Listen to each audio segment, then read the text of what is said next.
Good morning दोस्तों।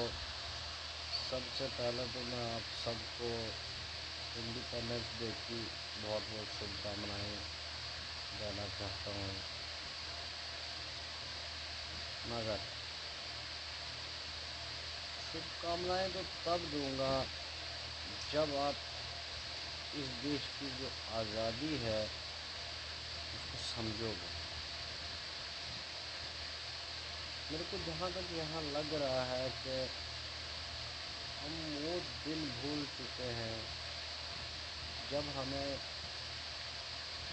किसी के राज में रहना पड़ता। अभी हम खुद मुख्तियार है और खुद मुख्तियार होने का हम नाजायज़ फ़ायदा उठा रहे हैं। जहाँ तक देखा जाए अब दौर आ रहा है इलेक्शन का। हम क्या करेंगे कि हम उस नेता को नहीं चुनेंगे कि जो उस चीज़ की एबल है,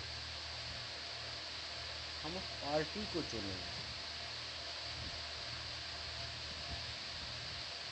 मुझे ये समझ नहीं आता है कि पार्टी का क्या मतलब है। अब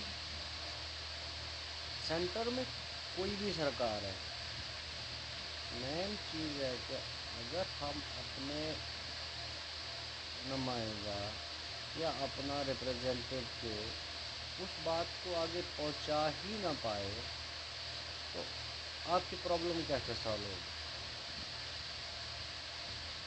मान के चलो कि अभी सेंटर में बीजेपी की सरकार है और हमारे वहाँ पे अगर बीजेपी का कोई ऐसा नेता है तो जो एबल ही नहीं है उस पोजीशन के एमएलए बनने के या तो एमपी बनने के, और हम उसको सेंटर को मान के वोट दे देते हैं तो उससे हमारी समस्या तो वहीं की वहीं रह जाती है ना। क्योंकि अगर हम उसको कोई बात बोलेंगे तो ये चीज़ हमारी समस्या है वो आगे पहुंचानी है, वो क्या करेगा कि वो आगे की बात हमें बताएगा। इसलिए मैं सब दोस्तों से निवेदन करना चाहूँगा कि आप जो डिज़र्विंग कैंडिडेट है उसको वोट करें। मरकज़ से तो सब कुछ आता है, सरकार किसी की भी हो मरकज़ से सब कुछ आएगा। क्योंकि अगर मरकज़ में कोई इशू पहुंचेगा तो उस पर डिस्कस होगी और अगर वो जेन्युइन होगा तो it should be release. But अगर वो इशू ही मरकज़ में नहीं पहुंचेगा तो कैसे रिलीज होगा। सो मैं सबसे रिक्वेस्ट करना चाहूँगा कि आज के इस 2023 के 15 अगस्त को कसम खा लो हमने पार्टी को वोट नहीं देना है, हमने वोट करना है कैंडिडेट को। हमने वोट किसी रिश्ते को नहीं करना है। ये नहीं कि मेरे चाचे का लड़का है तो भाई उसको वोट देना ही पड़ेगा। No, if he is not deserving the post then why we vote him. अगर जो आदमी किसी पोस्ट को डिजर्व ही नहीं करता, किसी पोजीशन को डिजर्व ही नहीं करता तो उसको क्यों वोट देना। पहले नंबर बात यह है कि अगर राजनीति में कोई आदमी आया तो भाई वो लोक सेवा के लिए आया है, he is not here to air. अगर वो इनकम जनरेट करने आया है या कमाने आया मेरे भाई तो कुछ और काम कर लो ना, काम धंधा कर लो, बिजनेस कर लो। वाई मेकिंग पीपल फूल। अगर हम लोगों को बेवकूफ़ बना के आगे चलते हैं तो क्या फ़ायदा होगा।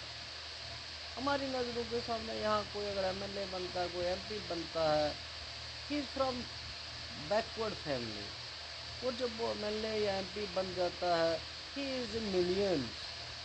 वो डायरेक्टली कैसे यार करोड़ों में पहुंच जाता है। क्या एमएलए कोई लॉटरी है क्या। ये लॉटरी टिकट भरना बंद कर दो मेरे भाई। आप ये करो कि अगर कोई आदमी लोक सेवा के लिए उठा है तो उसे लोक सेवा करने दो ना। आप पार्टी को देख के वोट करोगे तो इसी तरह हमारा देश जो है ना पीछे पीछे पीछे पीछे आता रहेगा। इवन मैं ये नहीं कहता कि मैं मोदी सरकार का ही सपोर्टर हूँ या मैं मोदी सरकार का विरोधी हूँ, बट जहाँ तक मैंने देखा कि पिछले 5-6 साल में जो भी हुआ है इम्प्लीमेंट हो रहा। मेन चीज़ है कि इम्प्लीमेंटेशन, अगर कोई स्कीम का पैसा आता है वो पैसा मेन ग्राउंड पे लगना चाहिए। अगर हम घर का कोई टॉयलेट बाथरूम वगैरह बनाते हैं, रुपया 50-60 हज़ार रुपया लगा के हम उस बाथरूम को इतना अच्छा डेकोरेट करके बनाते हैं तो बाथरूम सालों साल चलता है, उनके 100 साल तक की गारंटी है। और वहीं अगर 5-6 लाख रुपए का या 3-4 लाख रुपए का बाथरूम स्कूल या किसी हॉस्टल के लिए आता तो 2 दिन में नहीं चलता यार। तो ऐसा नहीं होना चाहिए भाई। मेन चीज़ है कि हम सबको एक जिम्मेवारी लेनी चाहिए कि हम एक देश के नागरिक हैं, तो हमारा भी कुछ फ़र्ज़ बनता है। यहाँ हॉस्टल की हालात देखो तो हॉस्टल के बाथरूम्स वगैरह जीएमसी में ही मैं अगर बात करूँ तो जीएमसी के वार्ड के हॉस्टल ऐसे हैं कि उनके बाथरूम्स में जाने का दिल नहीं करता। तो क्या वहाँ का सुपरिटेंडेंट, क्या वहाँ का कोई डॉक्टर बस बाथरूम की इज्जत नहीं करता क्या? करता है।